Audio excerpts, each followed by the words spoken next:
ये लोकतंत्र है, ये लोकतंत्र है। सबकी इस बात का ध्यान होना चाहिए। हर व्यक्ति का, जनता का सम्मान होना चाहिए। वर्दी किसी की भी हो, पुलिस की हो, आर्मी की हो, सबका सम्मान होना चाहिए।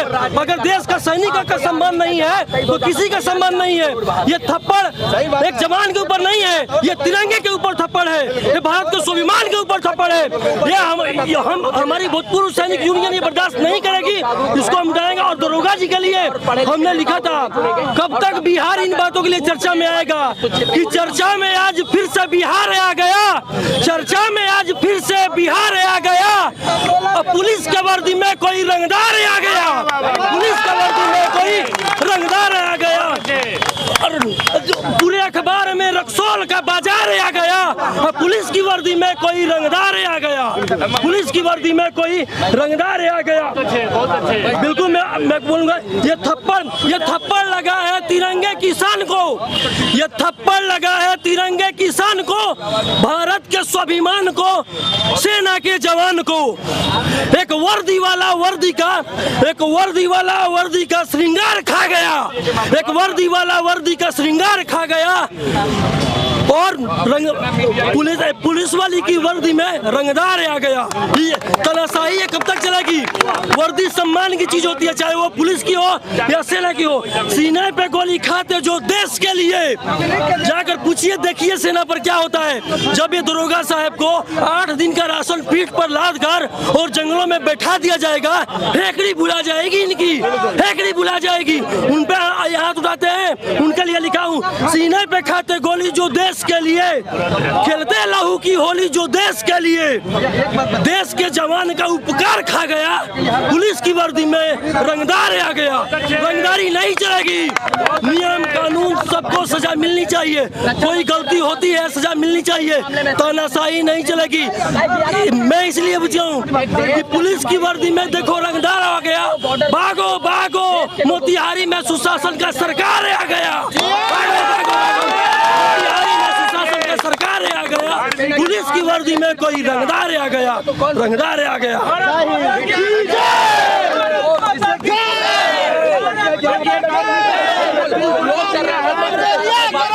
औरत को थप्पड़ मारे चोरों से है डरता, औरत को थप्पड़ मारे चोरों से है डरता, न जाने किस कानून की ये ड्यूटी को करता।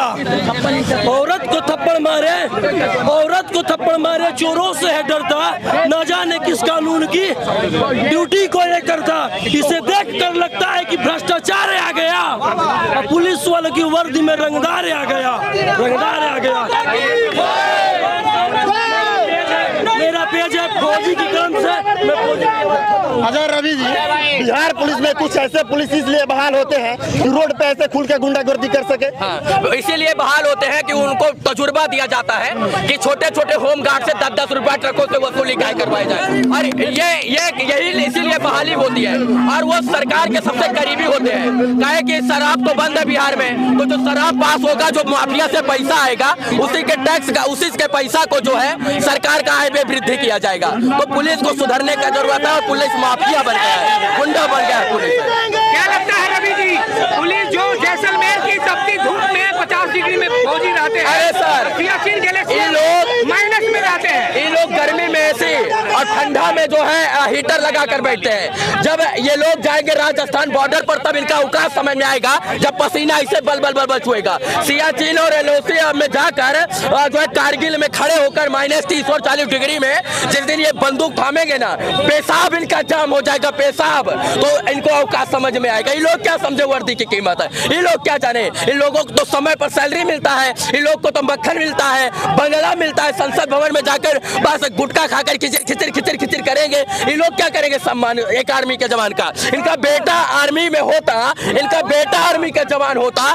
इनका बेटा जो है माँ भारती के लिए जीता, तो समझ में आता। नेता का बेटा तो नेता बनेगा, वो भी मलाई चापेगा, फिर उसका बेटा उसका नेता बनेगा, वो भी मलाई चापेगा। तो ये किसी आर्मी के जवान का और उसके परिवार का, इस बेटी का और माँ का क्या दर्द समझेंगे? अरे सर, बचपन से सपना देखते हैं लोग कि आर्मी का जवान बनाएंगे, आर्मी का जवान बनना है, दौड़ते हैं, भागते हैं, ट्रेनिंग लेते हैं, प्रैक्टिस करते हैं, तब एक जाकर सच्चा सिपाही बनते हैं। और वहाँ पर घुसखोरी नहीं होता है। इन लोगों को तो कसम भी दिया जाता है, साथ में ये भी कसम खिलाया जाता है कि तुम पुलिस वाले हो, 10 रुपया घूस लेना है तुमको, तभी राज्य का आय और व्यय बढ़ेगा, तभी राजस्व में वृद्धि होगी। तो ये लोग घूस लेना जानते हैं, सेवा करना नहीं। जिस दिन पुलिस वाले सेवा करना सीख जाएंगे, उस दिन सब लोग, देश के एक लोग सुरक्षित हो जाएंगे।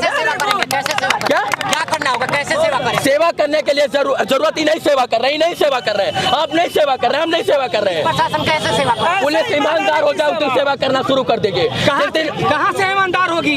गर्भ में पल रहे बच्चे पर लाठी बरसा देती है बिहार पुलिस। तो वही तो दिक्कत है ना इस देश में, इस बिहार में जो 50 साल के लोग हैं दरोगा बने बैठे हैं, और जो शिक्षित पढ़े लिखे 10 साल के, 8 साल के, 24 साल 25 साल के नौजवान है, वो पुलिस का लाठीकार है। तो दुर्भाग्य है ना बिहार का यार। आप लोग को रोजगार मिलना चाहिए, आप पुलिस में जाइएगा, हम जाना चाहिए, पुलिस में ही जाने चाहिए। लेकिन हम लोग आवाज उठा रहे हैं, और 60 साल के लोग, 50 साल के जितेंद्रवा जैसा लोग जो है सिस्टम चला रहे हैं। यही रक्सौल से भी दारू पास कराएगा। देखिएगा, नेपाल से होली आ रही है ना, नेपाल से सारा दारू यही पास करवाएगा, वही का खाना। लेकिन उनको वो नहीं समझ में आएगा। हाँ, एक आर्मी का जवान समझ में आ जाएगा, उनके लिए सस्ता है। 10 गो आर्मी का जवान आकर रक्सौल पर खड़ा हो जाएगा, जितना मारेगा इनका चमड़ी उधर जाएगा। लेकिन कहाँ समझ में आएगा, नहीं समझ में आएगा। उसी रक्सौल के बॉर्डर से दारू, गांजा, चरस सब पार्सल होता है, लेकिन एक को भी नहीं पकड़ पाते। लेकिन एक आर्मी का जवान से थोड़ा सा गलती हो जाती है तो रोड पे दौड़ा आप 10 मिनट, आपके पास 20 मिनट में पुलिस नहीं पहुंचेगी। आप जाइएगा रक्सौल की गलियों में घूमिएगा तो कोई भी पुलिस डंडा लेकर खड़ा नहीं रहेगा। बॉर्डर पर लोग जो है झप्पी ले रहेंगे, वहाँ भी जो है सेना के लोग खड़े होकर रक्षा कर रहे हैं। इन लोग को तो सिर्फ और सिर्फ घुसखोरी के लिए पाला गया है, पुलिस बनाया गया है। तो निवेदन है, रक्सौल टाउन में जो ट्रक पकड़े जाते हैं, रक्सौल टाउन में जो गांजा पकड़े जाते हैं, रक्सौल टाउन में जो चरस पकड़े जाते हैं, रक्सौल टाउन में जो स्मैक वगैरह तमाम गलत तरीके के चीजें पाए जाते हैं, वो बॉर्डरवा क्रॉस कैसे कर जाता है भाई? बॉर्डरवा क्रॉस कैसे होता है? उनको कहाँ नहीं पकड़ पाती है? आर्मी के जवान से छोटा सा गलती हो जाता है। अपराधी भैया, हम अपराधी पर कहाँ जा रहे हैं?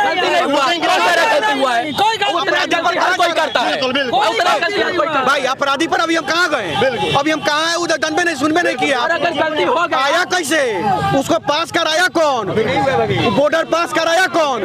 बॉर्डर पास कराइए दे रहे हैं, वो पकड़ाइए नहीं रहा है। सीना चौड़ा कर रहे हैं आर्मी के जवान पर। पहले इसको सुधारिए और सेना के जवान पर सीना चौड़ा मत करिए। हिम्मत है तो माफियाओं पर सीना चौड़ा करिए। दारू माफिया, बालू माफिया, स्मैक माफिया है ना, जाइए जरा सबके दिखा दीजिए, सारा उपाय लगा देगा। ये लोग जाएगा कमजोर के पास। रात में रक्सौल प्रशासन के चंद दलालों के द्वारा, आप लोग मीडिया कर्मी हैं, इतनी बड़ी बात हो गई है हमारे रक्सौल, जहां मैं नेतृत्व करती है 2 देशों का। मेरा शहर बॉर्डर है, इंटरनेशनल शहर है। आप सभी चैनल वालों से मैं, सारे मीडियागण से मैं एक विनम्र पूर्वक आग्रह करूंगी कि बेशक किसी दिन रात में आप आइए और देखिए कि एक ट्रक से, एक गाड़ी वाले से थाना के चंद दलालों के द्वारा कैसे पैसा वसूली की जाती है। इत्तेफाक से मैं किसी के मदद में रात को निकली या रोटी खिला के आ रही हूँ या कहीं से आ रही हूँ तो मुझे देखते ही लोग भागना शुरू करते हैं। और रक्सौल इतनी छोटी शहर, इंटरनेशनल जगह, जहाँ इतनी बड़ी जाम की समस्या, आपको इसलिए लोग देख के भागते हैं कि आप भी इस पुलिस प्रशासन के जैसे दलाली नहीं करती हैं, आप आवाज उठाती हैं। बिल्कुल नहीं, मैं तो कितना इतिहास है कि बिना जूता का दौड़ाई हुई परिवारी लोगों को कि आप लोग आइए देखिए, यहाँ दलाली हो रही है, यहाँ इस तरह से पैसा वसूली हो रही है। और फीवर में मुझे खबर मिला है किसी अपने की गाड़ी पकड़ी या गए हैं तो कई एक गाड़ी को देखे और बड़ा बाबू आ कैसे लोग माफी मांगा, आधा जूता में लोग दौड़ा है मेरे फोन पे। मेरा वो कहना नहीं है। आज के पहले मैं उस रक्सौल थाना के थानेदार और रंगदार लोग से पूछना चाहती हूँ जिनसे मेरी बातें होती है। मैं पूछती हूँ कि आप लोग थानेदार है कि रंगदार, तो कहता है लोग कि थानेदार तो रंगदार होता ही। हमले किस लिए भाई, किस लिए? रंगदारी करना है तो किसी गरीब को इंसाफ देने में कराइए, पैसों वालों का दलाली करके रंगदारी मत कीजिए। थाना पीड़ितों, लाचारों, बेवसों के लिए है, ना कि पैसों वालों के लिए, क्योंकि पैसों वालों को कोई नहीं सताता। तो मैं उस थाने के जितने थाना के वरीय पदाधिकारी हैं, उन सभी से मैं ये पूछना चाह रही हूँ कि उस थाने के गेट पे एक एक दिन में ओवरलोड ट्रक से कई एक हत्याएं हुई, जिसका एक केस मैं अभी झेल रही हूँ उस आंदोलन का। 29 घंटा रोड जाम की शांति व्यवस्था में, फिर भी प्रशासन के द्वारा हमारे ऊपर केस किया गया। ये आईसीपी जब 2 देश का प्रधानमंत्री चालू कर दिए थे तो अभी मेन रोड से गाड़ी घुसा के 2 बच्चे जा रहे हैं स्कूल, दोनों साइकिल से सो गए। एक बच्चे माँ को दूध पिला रही है और उसका ही सब कट गया, नीचे का बच गया, बेटा भी गया, माँ भी गई, पति बच गए। ऐसी कितनी अंजाम रक्सौल थाना के गेट पे इन 4 चक्का, 16 चक्का, 10 चक्का की गाड़ियों से हुआ। कहाँ थी आपकी कानून व्यवस्था? कल उसी लक्ष्मीपुर में किसी एक महिला को किसी ठकुराई के द्वारा पीट कर उसका बच्चा नुकसान करवा दिया गया। कहाँ है रक्सौल प्रशासन? मैं पूछती हूँ, कल की बात है, अभी मैं 10 मिनट बात की हूँ थाना प्रभारी से। कहाँ है आपकी व्यवस्था? कहाँ है वो ताजगी जो एक देश के जवान को जो है स्वाभिमान के साथ, आप देश के जवान के साथ नहीं, आप देश के आन बान स्वाभिमान के साथ खेले हैं। आपको जितेंद्र कोई क्षमा कर देगा, देश की जनता नहीं माफ करेगी और ऊपर वाले माफ नहीं करेंगे। मैं पूछती हूँ इंस्पेक्टर से कि कल जो लड़की की पेट में बच्चा जो अभी रेफर आ रही है, आप लोग को लेके चल रही हूँ सदर हॉस्पिटल, वो रेफर आ रही है और वही जगह पर जहाँ आर्मी मैन को अंजाम दिया गया है, उसी जगह पर एक महिला को पीट के जो ठकुराई लोग आर्मी मैन को मारे, वही लोगों के द्वारा उस महिला